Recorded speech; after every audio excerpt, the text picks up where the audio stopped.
episode 65 of the Gold Squadron podcast. I'm your host, Dion Morales, and today I am joined by everything you. Everything you heard about me is true. Five tubes Because that's three more than two tubes. and better late. Yeah, trying to say that. I'm here. All right, guys. So So we had a theme there. It was about Han Solo stuff or Star Wars stuff. And you let us down, Marcel. he dropped the ball. I don't know. So our plan today is we're going to be talking about the FFG AMA that happened on Reddit, the Lando Falcon release preview that FFG put out there, and also we're going to talk about Solo, Star Wars story. We will give you guys, you know what? I think I'm going to have to put the spoiler warning here because we will probably be referencing the movie once we get into the Lando Falcon stuff. So if you haven't seen Solo, Star Wars story, look away now. This is your chance. And if you skip this part because you're that person who like skips ahead 5 minutes, I actually had somebody tell me like, I just skipped the first 5 minutes of every podcast. I'm like, but what if they say something important? They're like, whatever, I missed it. Like, all right, well that person might be screwed. So hopefully it's not this time and they watched Solo already. Anyway, before we go too far, I want to remind you guys that we do live stream quite often. You're watching and listening to our Monday live stream here for our podcast recording. Wednesday nights we do league play and different types of streaming on the table. And we also do our Friday night grab bag. Last Friday I played against Andrew Knuckles of the Birmingham Barons. We did some PS1 X-Wings versus PS2 X-Wings and kind of trying to just experiment with which one do we think is better. And that was a lot of fun. This Friday, there will not be a Friday night grab bag because I will be in Columbus, Ohio at the Origins Game Festival for the System Open there. I'm going to try to stream. I have to say try because I am not 100% sure on the internet situation that's happening there. So at minimum, it gets recorded. This will be an informal stream / recording thing until I basically am knocked out of the competition. I'm going to be streaming. I'm going to be focusing on playing at that competition. Nate's going to be there. So will Allie. Yeah. So we'll be there at Origins. All right. Let's go ahead and get into our discussions here. So FFG on what was it, William? Was that on Friday? Yeah, Friday. Yeah. Or no, it was a Thursday at noon. Thursday at noon. There you go. FFG did this AMA to ask me anything, and people posted a bunch of questions in there. Overall, I would say that most of the things that they said we knew. I think they wasted sometimes on some questions. They gave some like really detailed answers, just kind of focusing on like the philosophy on things we already knew. There was a lot of questions left out there, but we will cover some of the new-ish things that they did talk about. Nate, what's that first one there? Let me scroll through. Sorry, I'm looking at the wrong one. So that's my thing. Clarification of the arc is only 0 to 3 because I know a lot of people are saying that this was an issue that we saw with things like Torkoal Mux and all these other things. Yep. It was kind of one of those comments that we kind of knew. You're not allowed just to park Torkoal Mux in the corner and get the entire map and say, oh, everyone's a 0. In firing arc is from 0 to 3. If you're at range 4 or higher than 3, you are not in arc. Am I right? Yeah, that's Okay. exactly right. Come on, guys. Everyone knew the answer to that. You were just hoping something different. Yep. Hey, real quick, Nate, can you turn up your volume? You're actually softer than both William and How about Marcel. Now? One more time. How about now? Give me a check 1 2.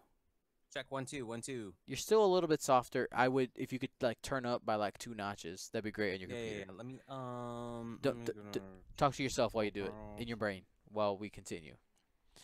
Alrighty. So yeah, that clarification for in arc is that in arc means 0 to 3. It's just part of the game text now. They clarified that points changes will happen about 3 to 4 times a year. Did you guys see anything else about points changes on that? No, that's what I heard as well. And then when it comes to emergency point changes, they said that it is possible, but that's something that they're going to try to avoid. Um, we'll kind of see how it goes. Marcel, what did they say about force users? Force users will pay a premium for having it available, so they're going to be expensive. Mm-hmm. As they should be. Mm-hmm. Because they have Yeah, the I mean force. it's a permanent soft focus. Yeah. Yeah, so yeah, it's gonna be interesting to see how they Now, balance it. wait, what does that mean that robots that have some robots don't have a They have the they don't calculate. focus, they take calculate, but it's still an action, so that it's not native, right? Exactly, yeah. That the force, Okay, like got it. it's automatic once, like depending on how many you have, you at least regenerate Mhm. once per turn. When it comes to official events, some of them will limit the cards that you can use. They did talk about that in the very first reveal of second edition, but they just reiterated that even possibly in competitive events, they might even limit the card pool. We're not 100% sure on that, but they did allude to that a little bit. Um, and one thing I did find interesting that upgrade slots could possibly vary from generics to named pilots besides just EPTs. That's one thing that they said that is a possibility. So I'm curious to see what like what how would they manage that? I guess is my question. Just like, oh, if this one pilot really shouldn't have access to gunners, they just don't give it to them. What do you guys think? I think it's going to be more than a specific upgrade to a upgrade type. So, for example, force users get a native a native ability already, Right? and they do it at the premium of additional cost. So that's equivalent to a non-force user having an EPT at the cost of additional points. So maybe like a force user might not be able to use an EPT, or a low pilot skill may not be able to use specific types of upgrades. I don't think it'll be uh, specific, but it'll probably be um, it may not be specific a specific upgrade, but it may be an upgrade type. Yep. That Yeah, makes sense. yeah. The only thing that I could think of off the top of my head would be like a scum ship that a generic doesn't have the illicit, but maybe a named one does. Like they could vary like what pilots have illicits. I can't think of anything else that would shift though from ship to ship like that though.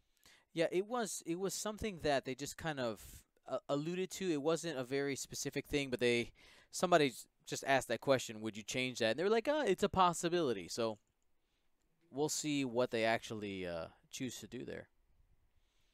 Um, One thing that they did also mention is that upgrades in general are going to cost more than what we're used to, which I find interesting just because that means that the focus of the game will be less on the upgrades. I mean, the upgrades, of course, are going to be important, but it's about the ships and the pilot abilities, which I like. What are your guys' thoughts on that? I think they should be higher. Like there's if you think back like early upgrade cards that were worth only like 1 or 2 points, like just veteran instincts only being worth 1 point. You have to then gauge like all the other elicits based off of that only costing 1 point.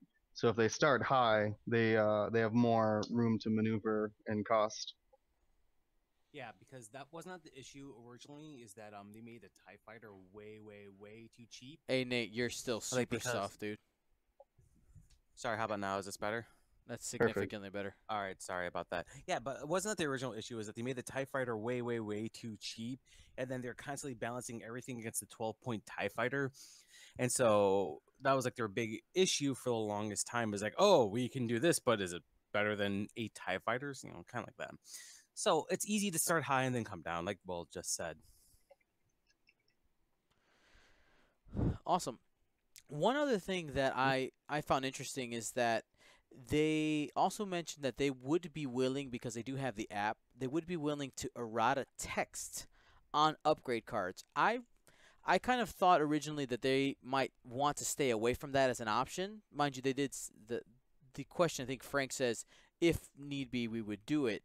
But I figured that they could probably avoid having to errata card text altogether just by costing something out of existence. So, I mean, we'll see how it comes into practice and when it happens. Maybe it's more if something got um, misprinted, like caption Rex, might be a reason for an errata. Um, but yeah, Yeah, I think more than that, it's probably going back to like being specific to named or or force users or something else.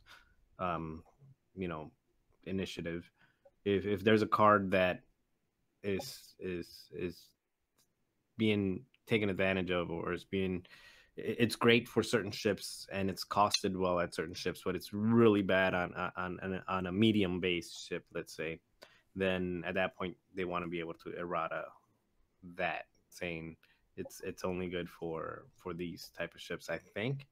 But is like I Deadeye. thought that the whole point of going to like that, I exactly. But I thought the whole point of going to the app based was that you just can say digitally say nope, this it doesn't fit, so you can keep plugging at it and it won't fit. Yeah, Yeah, so because remember we were looking for an answer with the whole genius, trajectory simulator thing for a long time, and we needed somebody to kind of like make a statement, and FFG couldn't officially make statements quickly, but this way they might be able to give us more information quicker. yeah, yeah, Yeah, like just not let the two buttons click. You can click one and then the other one doesn't click. Well, it's not allowed. there you Yeah. go. So I mean, like a lot of online games will now kind of like patch things, and I feel like this is kind of patching the game now because you might have like, oh, here's a character in whatever video game you want to name and everything. It's too overpowered. It's too strong. What do? They patch it. So now it's easier for them to kind of do that, and it's a little more seamless rather than trying to like go back and reprint cards or fix cards that are already printed in your house in your hand. Yeah, absolutely. So that's something we can look forward to. Some of the other things here that are just kind of small things. It's confirmed that calculate is for droids. I mean, we've seen that consistently through what we've looked at with the current pilots. They can also, because the calculate is not as powerful as a focus, these droid pilots will tend to be slightly cheaper than maybe an equivalent organic pilot. If let's say they have something like a similar ability, they would be costed just slightly less because the focus is not as good as calculate. Control elements will be rarer and also costed higher. So things like ion and stress and tractor beams are going to also come at a premium because they, I'm thinking, like, to me, FFG has recognized that, hey, being able to throw 30 stress tokens onto a ship is not good. So they want to make sure that if you want access to those type of, I don't want to call them oppressive abilities, but these abilities that prevent your opponent from playing or from doing their actions and things like that, you're going to have to pay for them because they're really powerful, as we've We could seen. quote Chris Allen and call them agency burglars. Correct. Yeah, and I think this puts a premium on the control element that they can't outcost, which is flying good and blocking your opponent. Blocking. Oh my God, so much blocking. I'm excited. Yeah, because logging is free. You just have to know how to do it. Yep. And lastly, one thing, it wasn't a super clear answer. Somebody had asked if upgrades had the possibility of costing more or less depending on a specific pilot, even on the same ship. And Frank and Alex and Max were kind of like, it could happen. Like, they weren't very specific. I wish I had the time to go and find the specific one because these are from my notes that I took on Thursday. But one of those, if you go on Reddit and you just search AMA, it's going to be the first one on there. The Reddit for the X-Wing TMG subreddit, by the way. You'll find it on there. And just kind of type in FFG, or sorry, type in Fantasy Flight for like a search in your browser and click around, and you'll find everywhere where Fantasy Flight responded to a question. Now, what I want to get into are what are some of the questions that they didn't answer, whether that is because they chose to ignore them or maybe they didn't see them. We don't know. So, our job here is to speculate away. Are you guys ready to speculate? Hmm. Okay. So, one Just thing, call me Scully. just for myself, as a streamer, it's extremely important to have a way to export squad data in order to create overlays for streaming. So one of the questions that was asked by Muon, the gentleman who does Vassal, who leads that team, he asked, will the app export into some type of machine readable format? And that was ignored, maybe because they don't know. Um, but I know, for instance, Tome does not export in a way that List Juggler would actually be able to read it in any way. That's why with a lot of these official events, people have to hand type in, and I've done it a few of them. Have to go ahead and hand type in all of the names and things into List Juggler, which isn't any fun. But we'll have to wait and see if there's going to be a way to do that. Because if they don't have a way to export data for people to use it, whether it's for streaming, List Juggler, or I mean, the bunch of other reasons, MetaWing, um, then we're going to need some type of third-party solutions. And I know that there's people out there who have done it before, and I'm sure people are working on it already. Oh, what's that next one there, Marcel? Will the app allow you to collect data to make Mm-hmm. adjust choices? Adjustment choices, Uh, yeah. yeah, that's what I was thinking. So, yeah, will the app have what eventually comes out to what functionality will the app have, um, and yeah, I mean, well, I'm not exactly sure all of the things that they said they would offer as far as within your squads and things like that. I know there's a lot of things that I have that I like from Star Tactics and from some of the other apps that are squad builders that that I personally like. What do you own? What do you not own? What's your win loss rate? Making adjustments to different making copying a list and tweaking it a little bit, giving it a different name. There's just a lot of different things that other apps allow. So I don't know if this is that the question that does that, if it's focused on the same thing, but it's what it sounds like to me. Yeah, and the other thing is when it comes to FFG's adjustment of points, like will they be monitoring? I hope, right? Because they're going to have access to everybody's list. If you have to use their app at an event, I'm just hoping, and a lot of people are hoping that FFG will be able to extrapolate that data and say, huh, we noticed that a lot of people are using X pilot. Man, everybody's flying Boba Fett and Fen Rao with blah blah blah, whatever it might be. If they notice uh those kind of could it trends, will are they collecting that data and will they use it?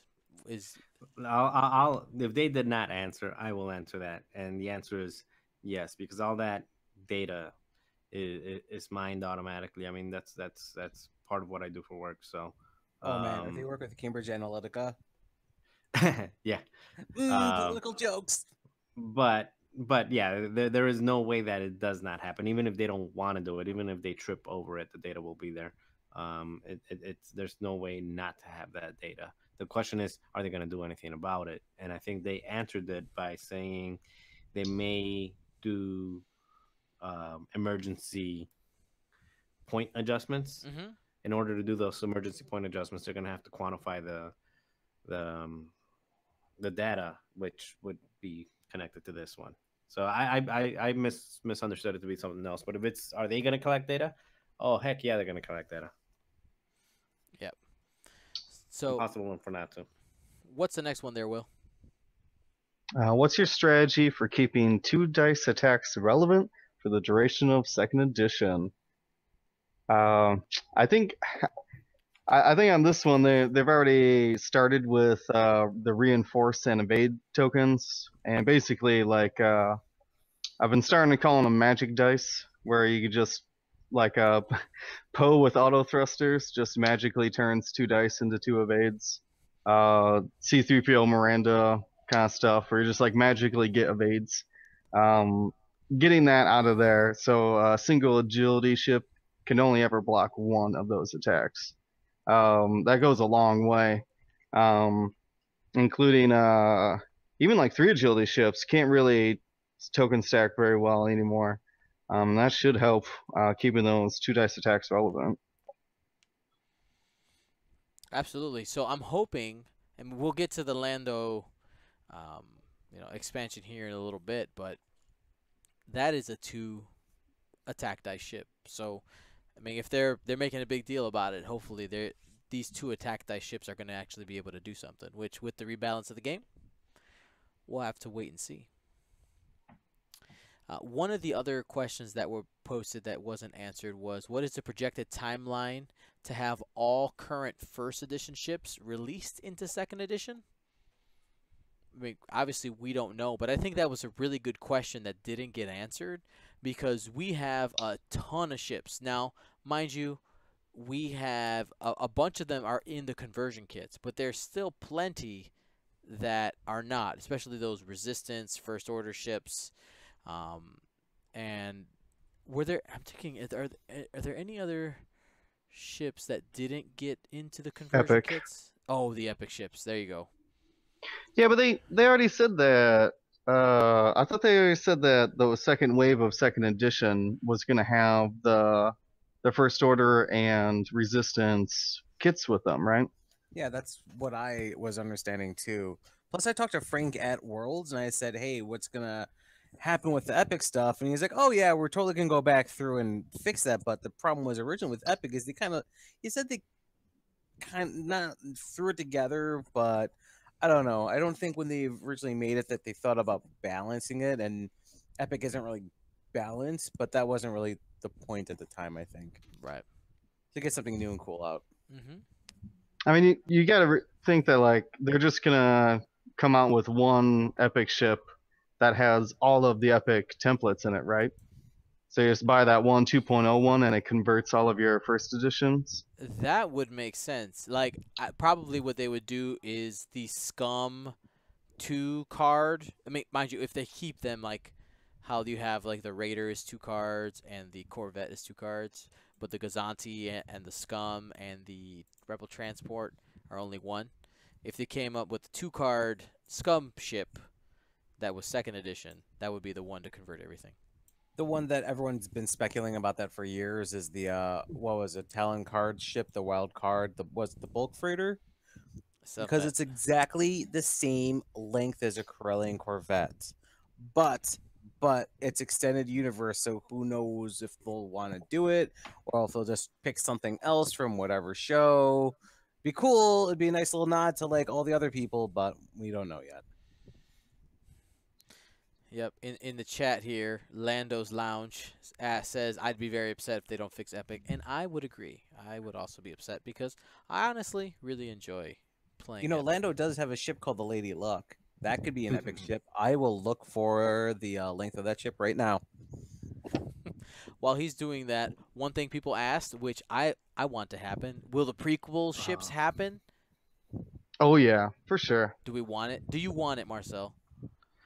Um, I'm torn. I want it because it's more ships and there's a couple cool ones in there. I would have rather have that question asked: will the old Republic ships be happening? Because I think that just gives you a lot more variety and it gives you a lot more stuff. But uh, yeah, I mean, Or maybe the question better to pose is something like, is X-Wing Miniatures game only Galactic Civil War and Force Awakens era? Because if they say no, boom. 'Cause you got to think about yeah, the technology that the First Order has, like that we'll have at the end of Episode 9 compared to what they have at the beginning of Episode 4. Like that has really spanned a long time. A lot of changes in the mm. technology. So Yeah. I think one of the things they're going to run into, I don't know how they're handling it now with the whole transition of legends and all of that, but a lot of the old Republic stuff, um, you don't know how much of it is actual canon or not anymore, right. and how strict they have to stick to all of that. So a lot of the old books, a lot of the old video game, well, I guess the video games have to be canon, but a lot of the old content may not be quote unquote canon anymore. So maybe they can't use it. That's one of the things you run into with with this type of licensing. But I'd love to have some of that old Republic or even the the Separatists and all as many factions as possible. It would create a balancing nightmare, but That's what the who app is cares? for, right? Yeah, Oh, could you imagine little Jedi starfighters running around with Force abilities? I'm Oh in. man. I'm in. You could just run like 2 of them, and that'd be enough for a whole squad. No, no, make them like terrible, like stat wise terrible, but like everything's based off the Force abilities because only the Jedi flew them. Yeah. Like an inherent ability, like free boost for Force charge or something like that. Like make it like inherently for Force users would be awesome. Oh man, William, I'm in. I'm so in. I want it. See, it'd be awesome. All right. Plus a bunch of separatist droid, like a droid swarm. There you go. Because All the calculate. yeah, because you just said that calculates cheaper, right? So Mhm. you on like a 12-point platform, you could give it uh like like statistically better stats then because it only gets to calculate. Oh man, I'm starting to like foresee buzz droid cards now. Where it's like, Cool. oh no, you've been infested with buzz droids. Condition buzzed. We called it Dun-dun. first, folks. You heard it here first at Gold Squadron Podcast. There you go. That was terrible. Anyway, It was, I'm but I'm terrible. I'm bad at the jokes. Then a couple other ones were, is it too early to talk about a potential Armada style or HOTAC style campaign? So, well, I think yes and no. Because Heroes of the Atari Cluster is player based. I mean, player created. It's mhm. But it's there our was own content. So what's yeah, stopping us? right. So, And then because but Armada came out with that campaign style box, so maybe FFG could do well. Because I know people just like that like William and I in the pre-show were talking about cooperative gaming, that brings a lot of people together, and that like cooperative gaming was the hook that brought me into competitive gaming. I was like, oh, these cool, neat board games that aren't Monopoly. Oh, let's work together. This is really fun. I like games. X-Wing, and then I was in. Right, so I really like the Heroes of the Tory Cluster. I really wish we got to play more of that. yeah, time, man, time. I know, time, money, friends, family. And then the last question, which I think is really interesting. Somebody asked here that, and it's got no responses. Will there be a second edition event or events at Gen Con to celebrate the early release? And I think if FFG doesn't do that, I think that is a massive missed opportunity. So we'll see. We don't know. Lo que será, será. I think my only worry about Gen Con and everything is just I'm sure that they said they're gonna sell 2.0 at Gen Con, right? Right?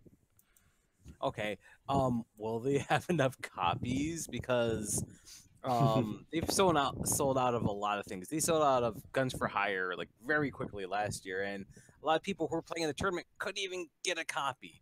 This year, I think they said something where they're going to give people a ticket, and you're like, "Oh, you're in the tournament, you're in the nationals thing, cool. You get the ticket, but you only get one faction on hold or something like that." Well, that's what they did before, also though.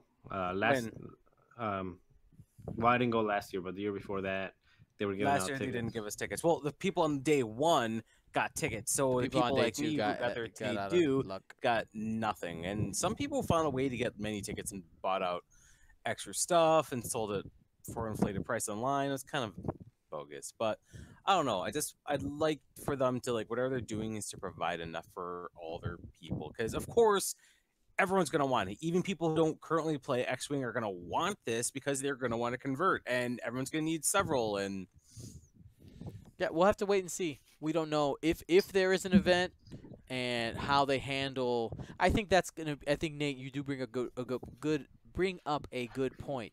How they handle product distribution if they do have a second edition event will definitely um, change the scope on how people view it. Because if stuff is readily available, or at least they are very clear on, hey guys, we're having this second edition event. We have a limited amount of stuff. Maybe when you register for the event, you get something. You're like, hey, this is what you get to play with. Here's a core set and one conversion kit or something, and the price is included in the event. So they could do something like that. But we'll have to wait and see. Yep. And it looks like somebody here in the Twitch chat says, CMaka74 says, he said he spoke to one of the devs at Worlds, I forgot who, and he said there will be a 2.0 launch event at Gen Con. Oh, well, there you go. And the did he have mutton chops? FFG Twitter account also replied to me that there will be something. Ooh, okay, so we got some confirmation there from a friend of a friend. So we'll see what happens there. Let's get into the Lando's Millennium Falcon spoilers here, guys.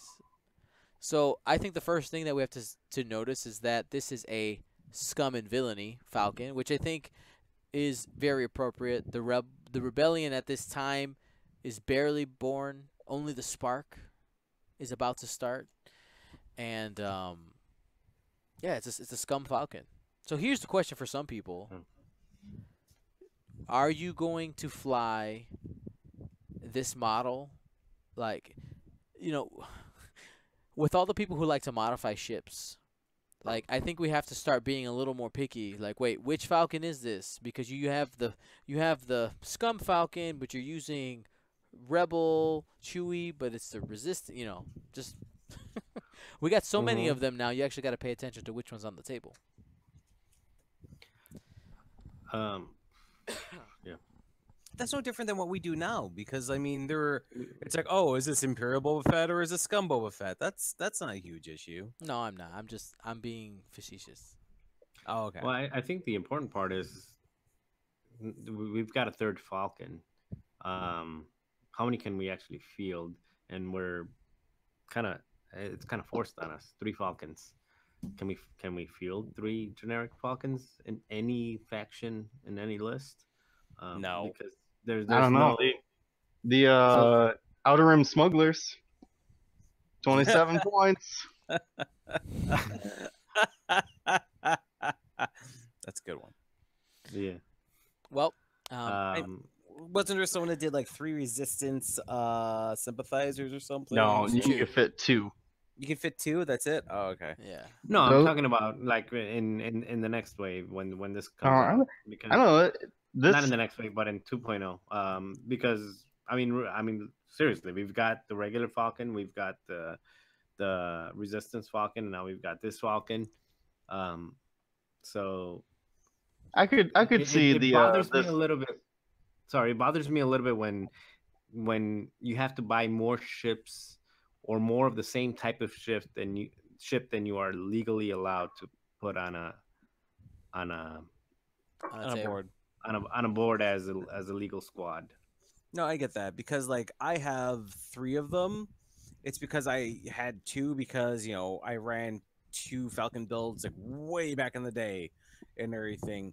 And then they came out with the Resistance Falcon. It's like, well, I don't need 3 of them. Oh, but this one's got a new dish, and it's like, I was trying to sell that thing for a while. So, but yeah, I see what Marcel is saying is that he doesn't want to have to buy more pieces of things he already has. You don't want to buy the Malibu Stacy just because she has a new hat. Simpsons jokes, and anyone knows. Hey, it's different because the hat is new. Okay, so sorry, Malibu stays. Anyway, Malibu Stacy, right? Yes. alrighty. So Don't ask me. I'm just a girl. let's go ahead and start breaking this down. So Why is it that everyone always gets the Simpsons jokes? I mean, I don't know. they're It's our great. culture. Yeah, it's the Simpsons are fantastic. Anyway, the ship, it has that blue and white paint job on it, much cleaner looking. But the coolest thing with this model is that the escape pod actually physically detaches. I think that's awesome. I think it's really cool. That's super awesome.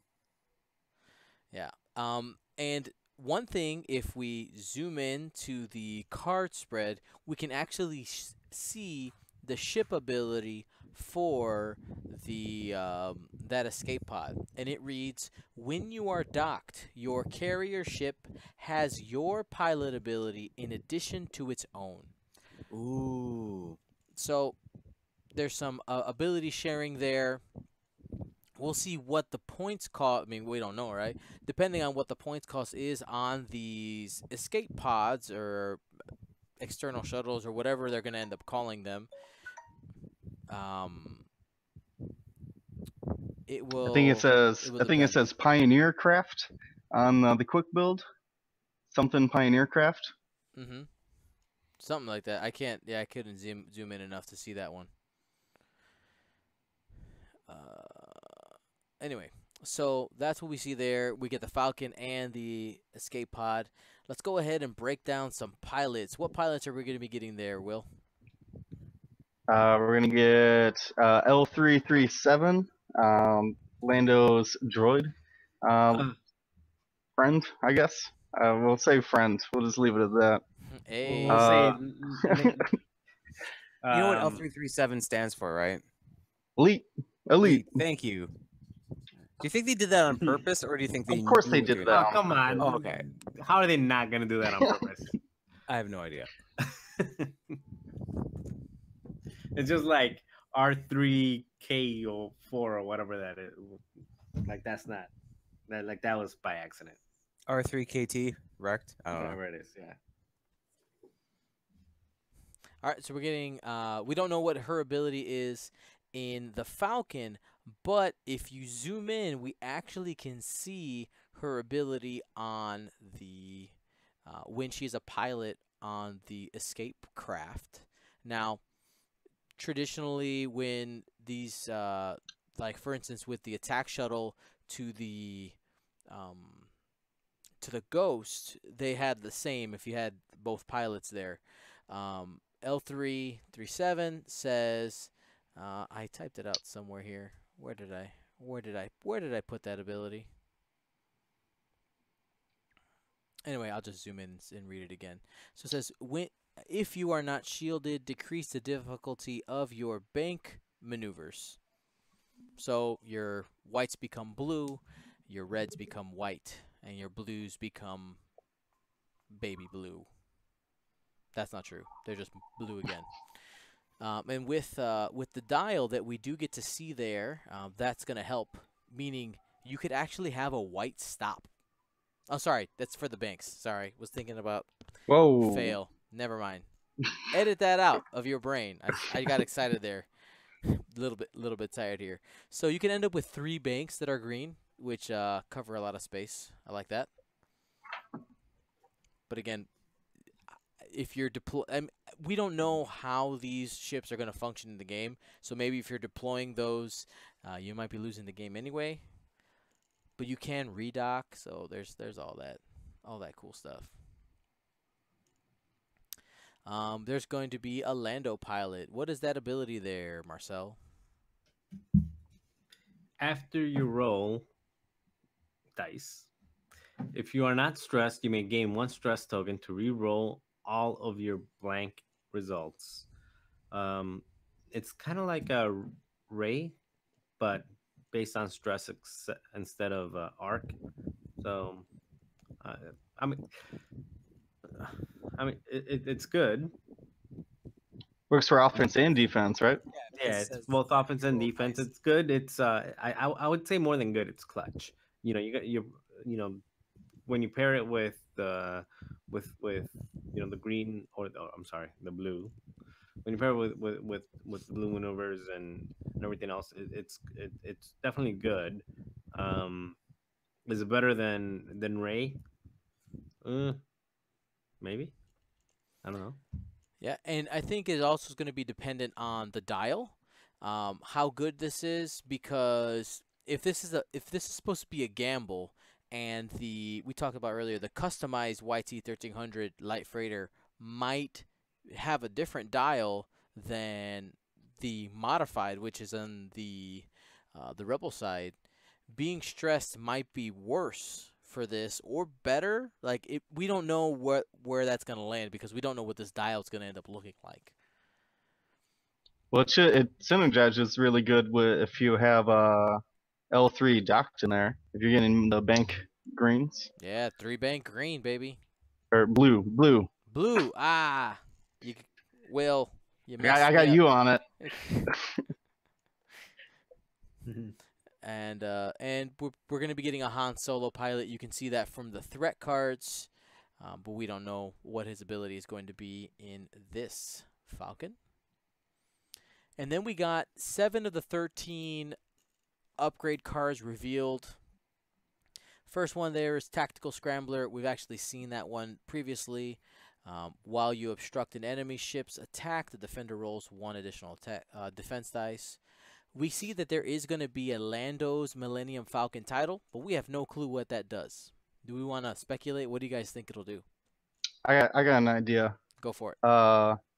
When you reroll a dice, you can always like make one guaranteed.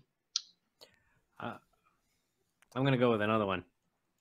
When you're in trouble, you can tuck tail and hide, or run away. Maybe like a slam or something. Okay. Okay.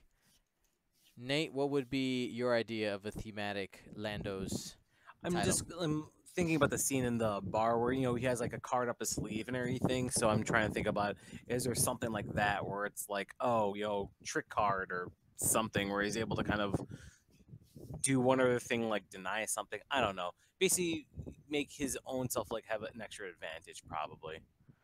Okay. And let's see. My guess would be, man, that's a tough. Maybe kind of playing off of what Nate was saying with giving your opponent a disadvantage. Maybe you can take a stress token to make your opponent reroll a dice on offense or defense. That could be a possibility. We see that Kira is getting some type of crew card, most likely. Probably not a gunner card, but there's going to be a Kira card. We have Elicit, the rigged cargo chute. That's for medium and large bases only. We've seen this one before as well. As an action, spend 1 charge and drop 1 loose cargo using the 1 straight template. And then we also have the Chewbacca crew. Now, if you zoom in and assume a couple of words that seem to be there, you get, at the start of the end phase, you may spend 1 focus token to repair a face-up damage card. What are your thoughts on that, Marcel? At the start of the end phase, you may spend. Does it look like there's more text in there beyond that? No, I think that Nope. I'm pretty sure that's it. Expensive is what I think.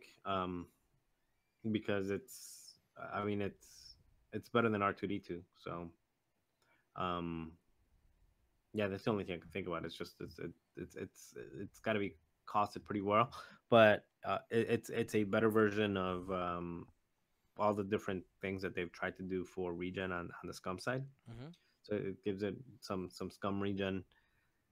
I don't know how I feel about this because I'm not a big fan of regen. Never have been. Um, Now, when they say repair, have they said repair means get rid of the damage? Means flip down. Okay. Repair is just flip it face down. So like, Okay, so So it's it not takes a crit. and okay. gets So if rid of it's it. so you're not getting rid of the card. You're just getting rid of critical. mm-hmm. So it's borrowing off of what it does on the rebel side. Uh, Actually, in that case, I think it's fine. That'd be great against what's the really annoying crit that you can't get rid of currently? The one with the hard turns, Damage engine. damage Yeah, engine. Yeah, and your because- agility too. yeah. Your agility can't be fixed. Mm-hmm. Yeah. Again, it depends on how expensive it is because you've got 8 hull, and after you start taking damage and you get a critical, how many how much do you want to spend to get rid of a critical when you're already starting to bleed hull? So I don't know. Well, I guess we'll see. Depends on how much it costs, but interesting. It's There isn't could there be a card like some. that already? Say that again. There's a card like that exists already though in version 1, isn't there? It's a droid. Yep. Yeah. And how much play does that get? Not much, but again, second edition, different beast, right? Like we don't know what's gonna be good or bad. We Mhm. know nothing. We're like babies again. Then we got a Han Solo Gunner card, a different Han Solo Gunner card because we have one already, right? Hmm. So this one is before you engage, you may perform a red focus action. So I mean, so before engagement, that is your Start of combat? your well. So Your turn to attack or defend, right? Yeah, I think it's yeah, on. I think it's when you activate.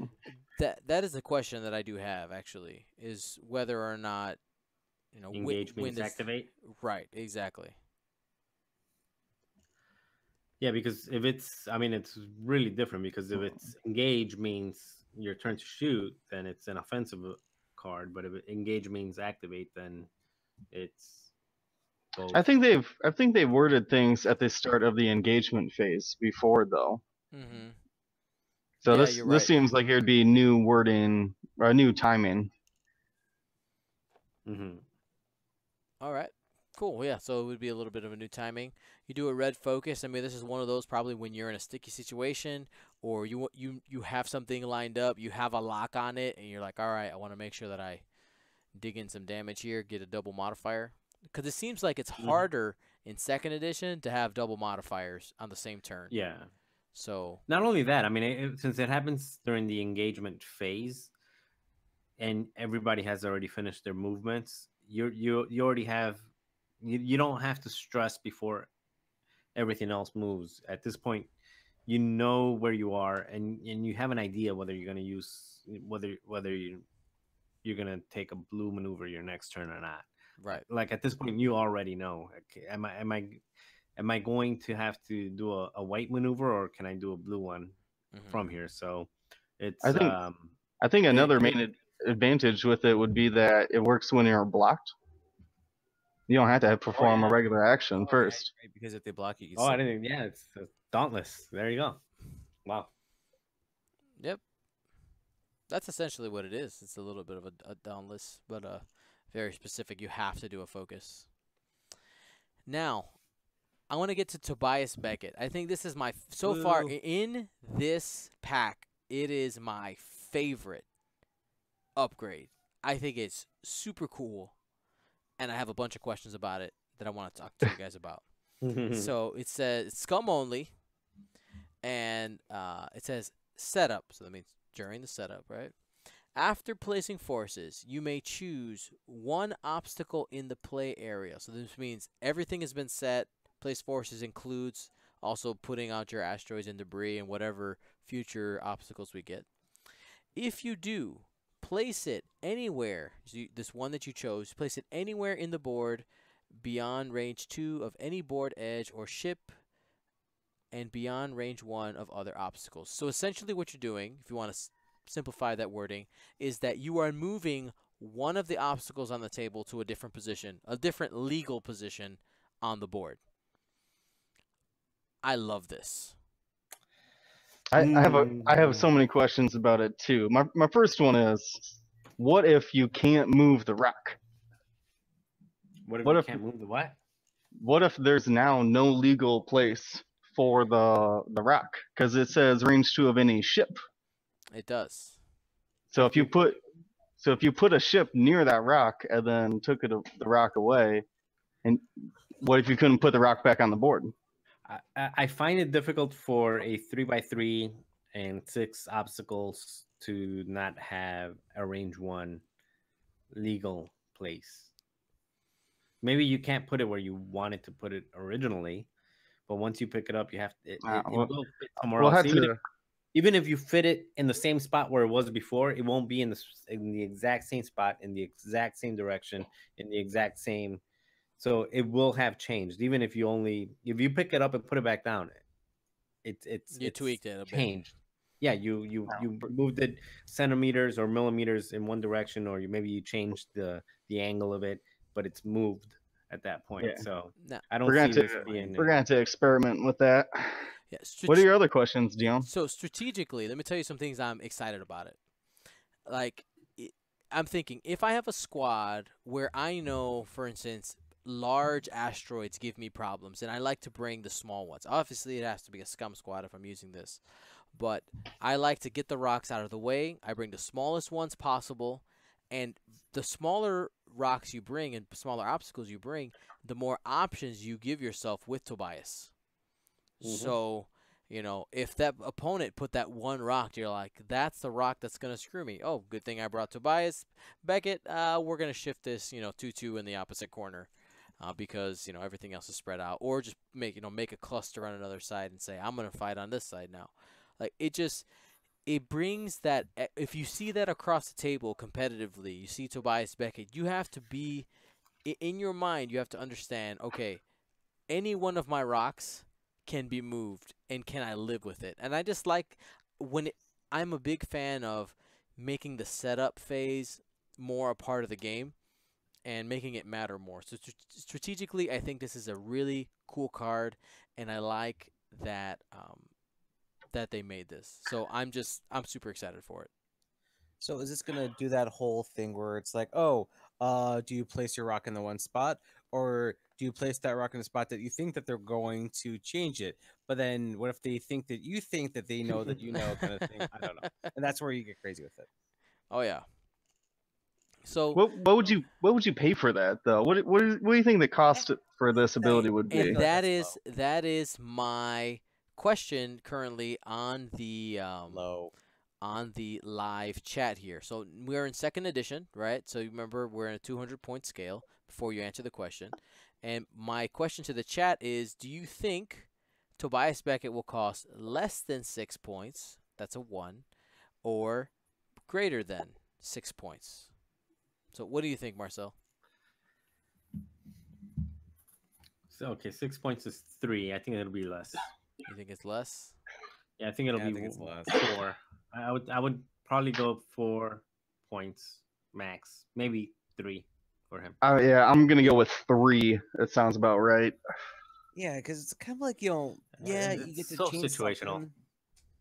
I mean, you It's only get to one-time use it at use. the very beginning. It's kind of like the new Han Solo, like the Resistance Han Solo. It's like, oh, you get the thing at the start of the game, and then you're worthless for the rest of it, kind of thing. All right, that's good points. I also think it's probably going to be less than 6, but I think it's going to be one of these cards that, in the hands of a really skilled player who's taken the time to think about how this one upgrade can change the game for their squad, You got to watch out for it because it could be dangerous. Oh yeah, because there are definitely the formation flyers who definitely require like a certain like lanes or anything. I know like a lot of those Marcel especially with his 3 jumps he wanted to map a certain way, so then this could be a perfect way for him to get that kind of situation. Hmm. And with these, especially with these dual turret ships and how nobody has 360, this could be a way to manipulate the field in order to make sure that you can get shots consistently. So my next question to everybody is, do you guys, I mean, obviously we don't know, but one thing I'd like to think about right away is, do we think the ship is going to be competitive? Or is it just way too early to call? It's too early. Everything's too early. We don't know what is. We don't know what's going to be competitive. Yeah. Exactly. Now, I mean, here's one. everything Go in ahead. theory could be something, but just until we get point values and cost and like actually get to see everything, then it's all just speculative. I'm kind of waiting for everything to be laid out. Right. Sorry, go ahead. One thing I was going to say that I believe, unless I'm forgetting one, this will be, at the time of the release, the only double rotating arced ship that Scum has. Because the Jumpmaster is a single rotating arc. The Shadowcaster is a single rotating arc with a front arc. It's got a single rotating arc with a front arc, so it could shoot out 2 different ways then, right? Yeah, but it's not opposite. Yeah. I mean, so this Scum Falcon will be the only one of its kind in the Scum fleet upon release. So it has its own niche. We'll see if it's good. We have no idea. And now we're going to reiterate the fact that if you have not seen Solo: A Star Wars Story, please turn away or turn it off. Now, here we go. You had your chance. Hit to us 2 dice, whatever, SL, whatever. Darth Maul shows up Yeah, you at the guys. end. I think you guys skipped over the 2 dice part, but Oh, sorry. That's right. Sorry. My bad. that's a big thing, dude. I don't know. You guys. I feel like you guys just skipped over it, but I think that's a big deal. I feel didn't we mention it? I thought no, maybe I'm thinking about the question we asked earlier. So with the 2 dice attack, or it has a 2 dice attack only. Yes. yeah, we already talked about that, but it'll also get an inherent boost as well, which is kind of nice. But a stress boost. But that should make it cheaper, right? Maybe you could fit three of them naked. Maybe 3 because a dice is valuable. Now here is one simple way. Now I don't think that they'll do this, but if they put the title and make that give it an extra dice, that could be a possibility. But that doesn't seem thematic because like he had that like single cannon on the top and the bottom. Like it wasn't those like quad laser things that the Falcon that Han puts on there later. But yeah, okay. Anyway, yeah, I think that's gonna be. Yeah, it'll have other purposes. I think it's not gonna be putting out a ton of damage. It's gonna be there to help out in other ways. It has to be. But you know, it'll be a lot more. Especially the Lando one will be a lot more accurate than some of the other 2 dice ships. because it gets those rerolls on the stress. Mm-hmm. Alrighty, so now we're gonna jump to Solo: A Star Wars Story for real this time. And the first thing I want to talk about is the implications for X-Wing, the possible implications, and the one ship that I think we saw that we probably will for sure get, besides the Falcon, which I think we all knew we would end up getting, is the TIE RB, or the nickname which is the TIE Brute. Couple of lore things about it that I did research for you guys. It's 60% slower than a normal TIE fighter. It has 60% of the speed of a TIE fighter, so 40% slower. It also has no shields, has a thicker hull. The cannons are stronger than the TIE fighter, so maybe 3 dice if we get it in the game. And the gun on the side actually pivots. It can shoot backwards if it wanted to. It can't go left and right because it has like its wings, obviously, but it could pivot to the back. So that might be a ship that if they released it, maybe you have like the side arcs, like you're not allowed to turn it there if it has a rotating arc, like a single rotating arc that can only go front or back. maybe. Who knows? Um, I'm curious to see if we'll ever get to see what Emphas Nest's ship looks like, because her gang ends up moving from like one planet to another, but you never see what ship they take. So maybe we can see that in there. I don't know. Do you guys see any other ships that I'm not thinking of?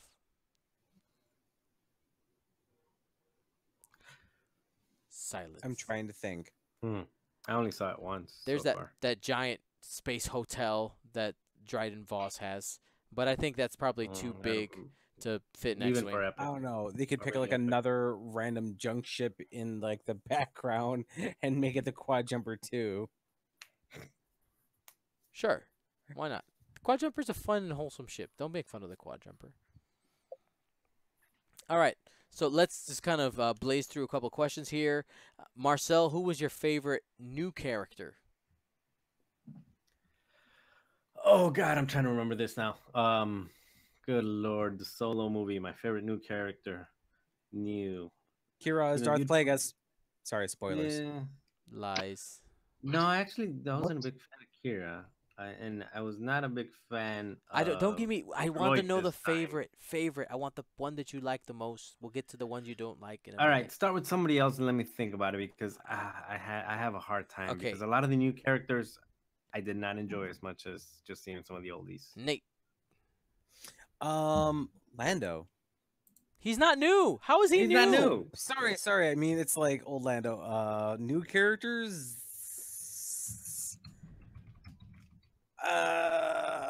Give me a second too. Oh my Oh, god. oh my! How do you not like Tobias Beckett?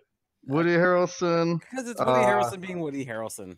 Yeah, I agree. He was my favorite It's new not like character. it's not like, oh man, that's a totally new character. It's like, no, that's Woody Harrelson being Woody Harrelson character. Mm-hmm. Nah. Okay. So So you start. my Dion. my favorite new character was L3. I really enjoyed her. That droid was hilarious. She was like comic relief, but at the same time, like did bring up some good points in Star Wars, like how the droids they're treated like crap constantly. I found that really entertaining to see things from her point of view, and the fact that her brain is part of the Falcon that we see in episode 4, 5, and 6. And even in the Last Jedi novelization, they actually talk about that the Falcon has 3 droid brains.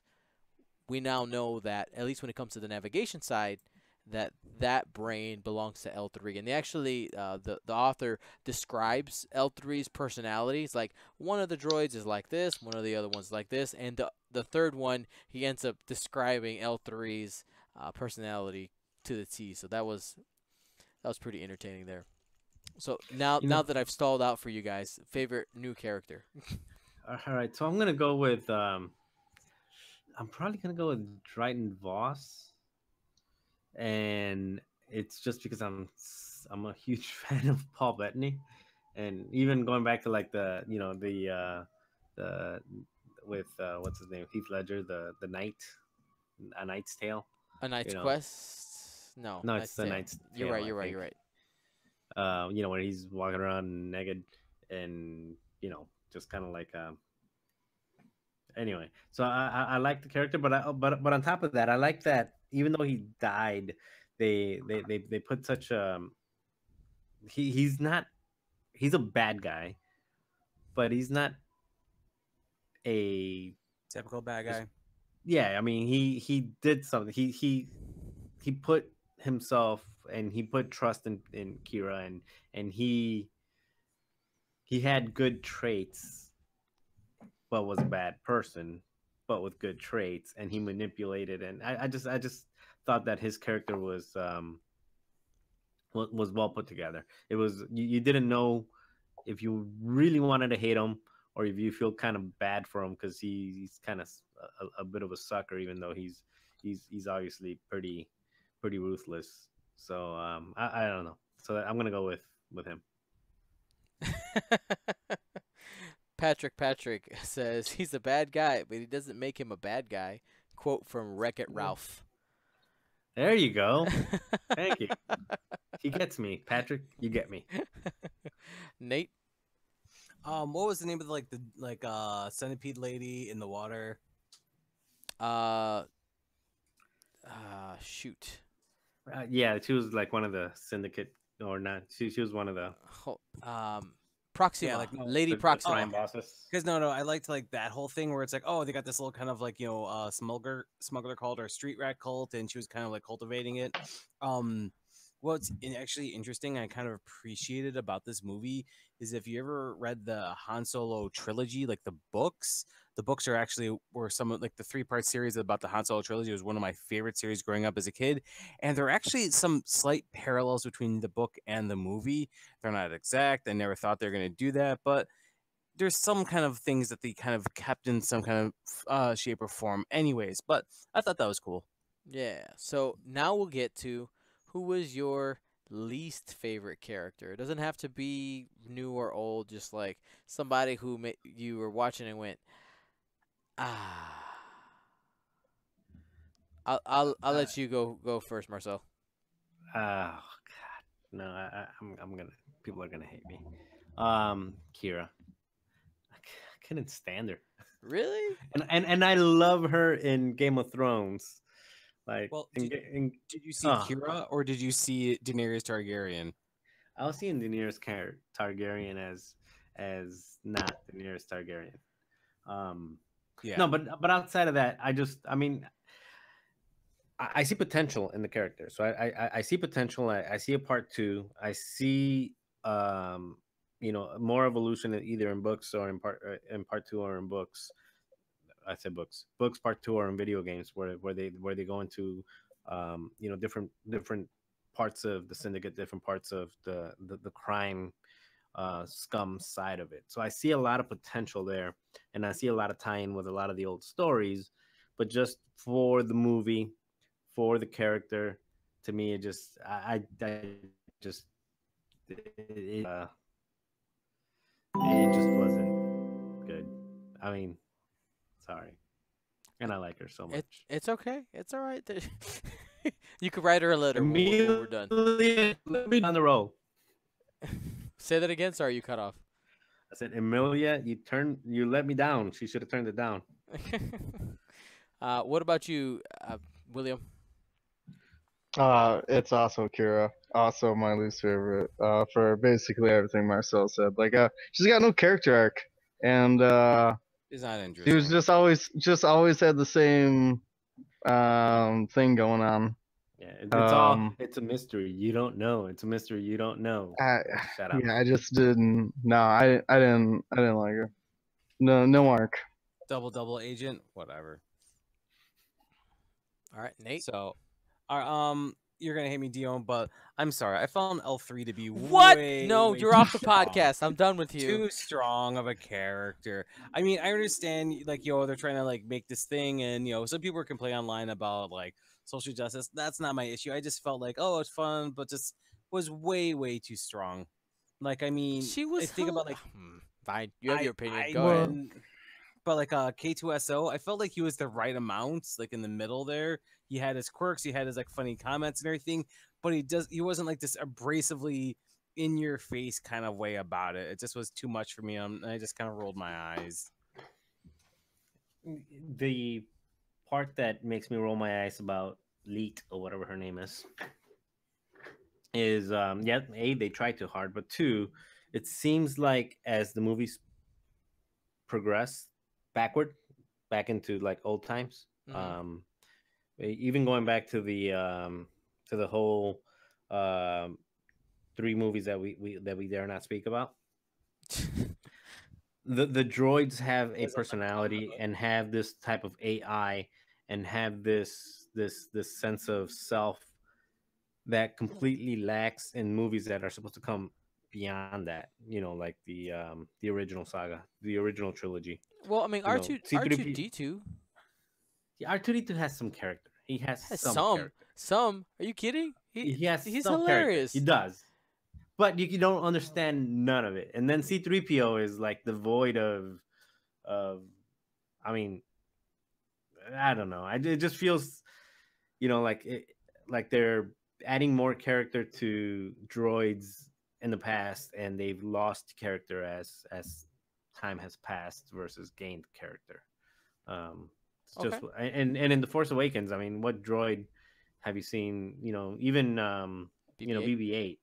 BB-8. You're going back to the whole, beep beep beep beep. Not really talking, not really. Mm-hmm. They show preference and they show some free will, but they don't have the character. They don't have the dialogue. They don't have the those things that those older droids Yeah, but K2 3PO and K2 both had the dialogue and the character, and they were interesting.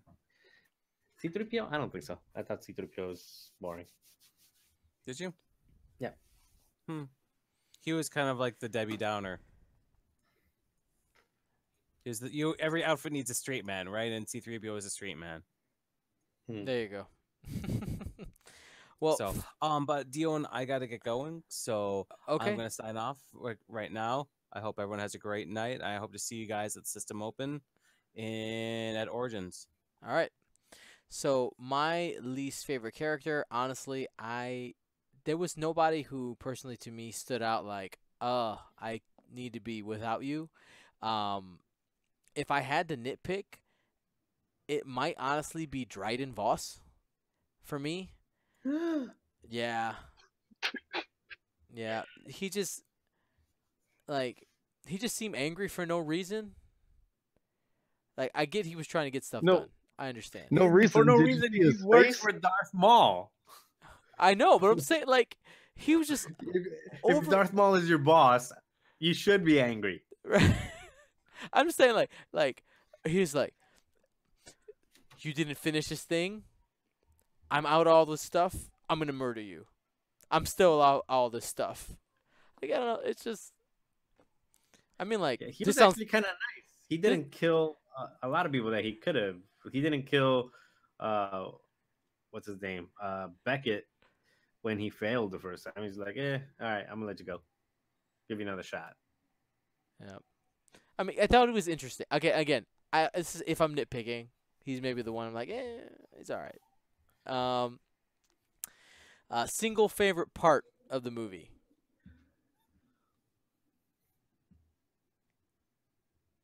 Anybody? trying to think. Anything that really stood out to you? So I'll say. I mean, Go go for ahead. Go ahead. I'll say No. for me, it was the how Han and Chewie met. Like, I love that sequence. I thought it was great. The fact that we learned that Chewie most definitely ate people. When they're like, oh, we haven't fed him in 3 days. They're like, oh, crap, they've been feeding him by throwing them people and deserters. Chewie's eating people. Like, that whole sequence, I really enjoyed that quite a bit. I enjoyed the whole train heist. It's just good action. Good old, dumb action. I liked it. Yeah, that was really good.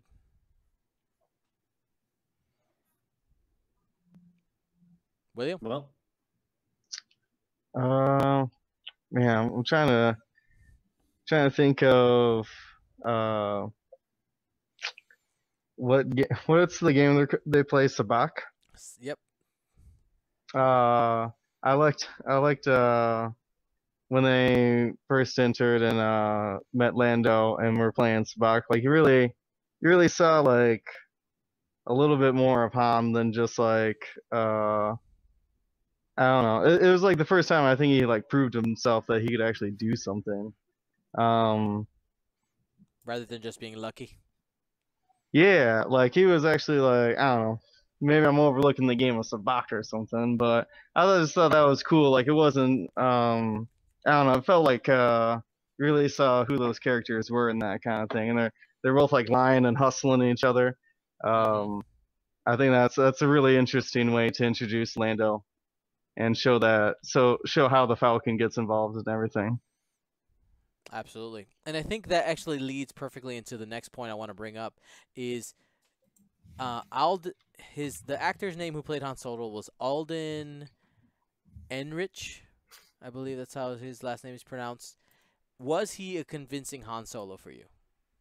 Like, did you start the movie and go, "Hey, this guy's Han Solo," or Well, how far in were you able to subvert your thoughts about Harrison Ford?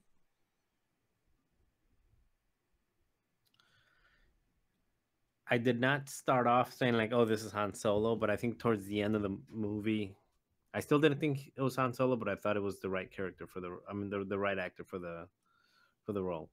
Um, so I guess he was okay. I mean, Harrison Ford is such a you know he's so famous and he's been in so many Oh things yeah. and he's easily recognizable. I mean, you can't replace Harrison Ford ever. It's like trying to get somebody else to play Clint Eastwood. It's not going to happen. Mhm. So you just got to kind of do your best. So, um, some of the things that caught me off Mhm. is I usually like when casting directors or casting whatever they call Yep. them, where they take people that have facial structures that you can say, well, as they get older, this usually happens. And I know it's really nitpicky, but like Alden, he's got a really thin jaw, a really thin. I mean, it's just the facial structure would never become Harrison Ford. If they played them as father and son, you would never buy it. Mhm. So I kind of wanted somebody that has more of a facial appearance, more Okay. more physical I resemblance. I could see that. But outside of the physical resemblance, the acting itself was good. The one I had a problem was with Childish Gambino, but that's probably because I know him from so many other things that it's hard to put him as Lando because I know him from his music, I know him from his stand up, I know him from his sitcoms. He's just been in so many different roles that you know that Danny Glover, you know who he is. Well, I know who he is.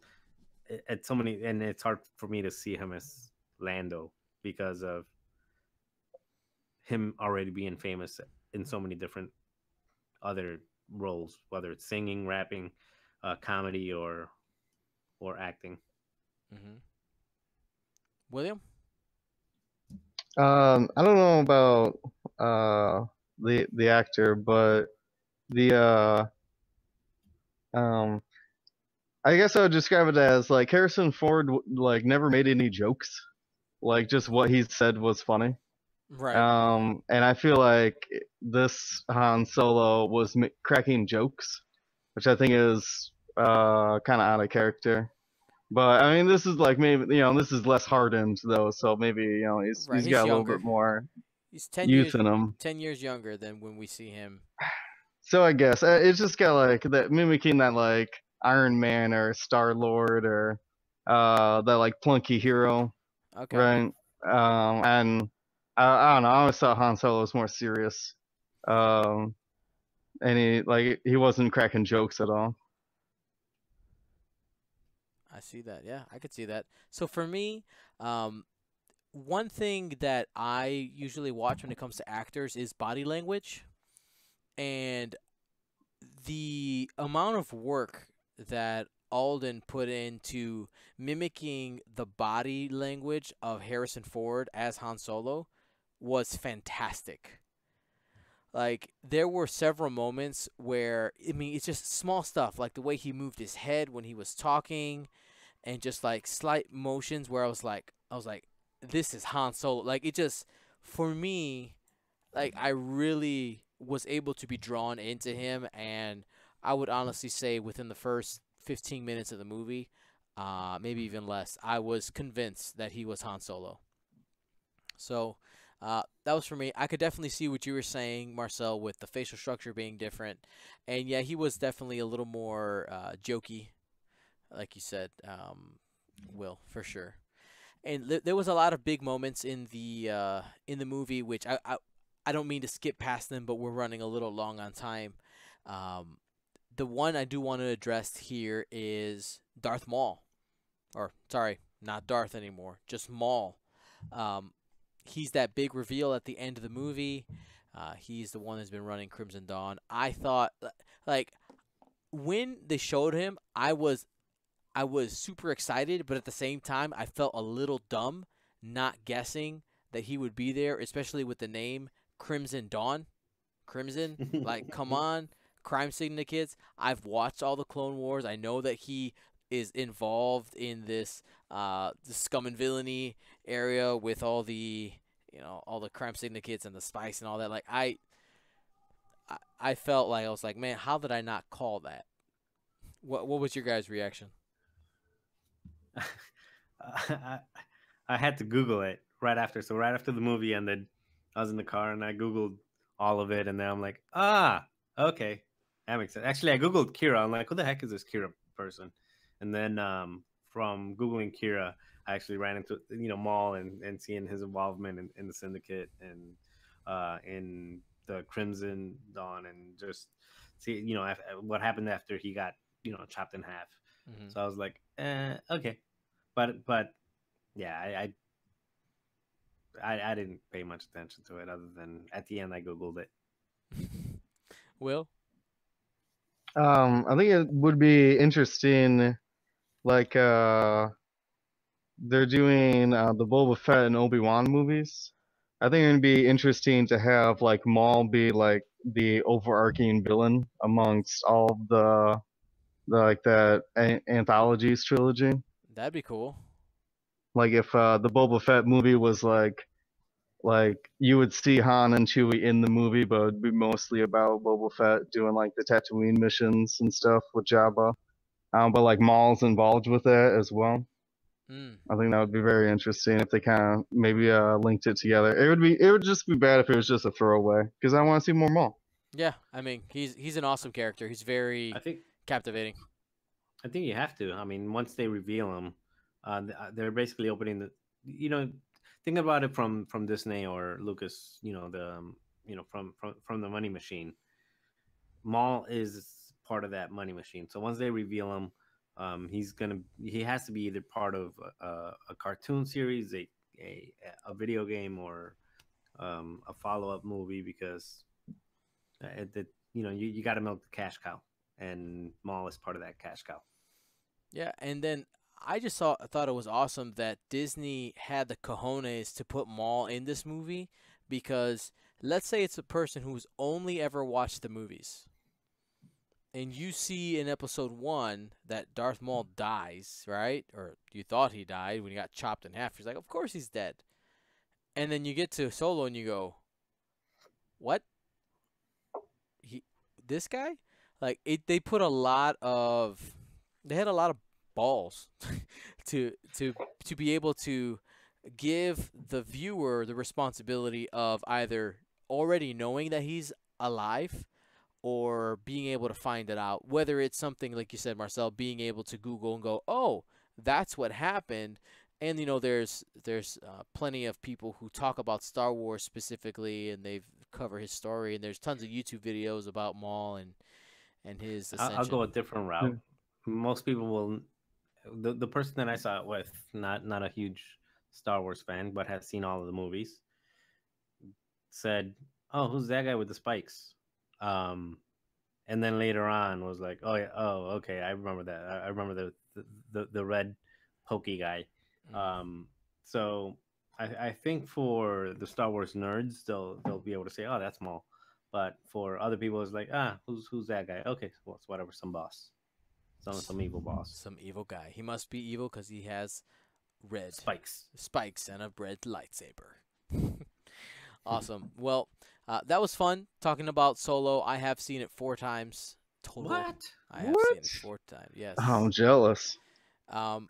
Well, I have to say that it's actually more like 3.25 times because when I was in California, I went to go see it with Dee and Nate and I think Ryan was there and his son was there, and I was just super tired and I actually fell asleep during the movie, but I had seen it already twice, so I didn't feel super bad, but I also got a slight nap.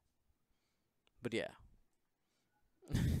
Neo Saturn is red pokey guy alt art when. Yeah, I saw that happening from Neo Saturn. We can make that happen. But I want to say thank you to everybody who watched tonight. Thank you to everybody who's listening. Of course, you can watch our live X-Wing events and content on twitch.tv/Gold Squadron Podcast. We have the Columbus System Open coming up this weekend. That is June, what is this? Friday, Saturday. So that's June 15th and 16th. And the Seattle System Open the following weekend. I cannot go any farther also without saying Happy Father's Day to all the fathers out there, and also to anybody who is a father figure in somebody's life, whether that be a single mom or a grandparent or whoever. Happy Father's Day. I'm going to be super excited to be driving back very quickly from Columbus and spend Father's Day with my family. It's good times. You can watch the... Aw, Yeah, I love it. Happy Father's Day, Marcel. thank you. Yeah. William, I don't know. Happy Father's Day, maybe? I don't know what you got No, going thank out you. going out in the world. Turns out he had 3 kids we never knew about. Uh, lastly, if you enjoy the show and you want to help us continue expanding our content while getting awesome swag, go to patreon.com/Gold Squadron. I just revealed the Soontir Fell alt art. And one thing for our $5 patrons that's going to be exclusive to you guys is, instead of having just a, Empire symbol card backing, you actually will have the full art unobstructed as the back. So even if second edition ends up going poof and we go to third edition one day, you still have an awesome piece of art there that you can show off, put up on a wall as a frame or something like that, or decorate something. It's a really great piece of art. So if you haven't checked it out, that picture of that is on our Facebook. It's all on our also on our Patreon. And the next upcoming swag shipment is going to be that Soontir Fell, the updated 2.0 Nora Wexley, and one other pilot that is to be announced. So thank you, everybody. For Marcel and Nate and William, my name's Dion. Gold Squadron, out.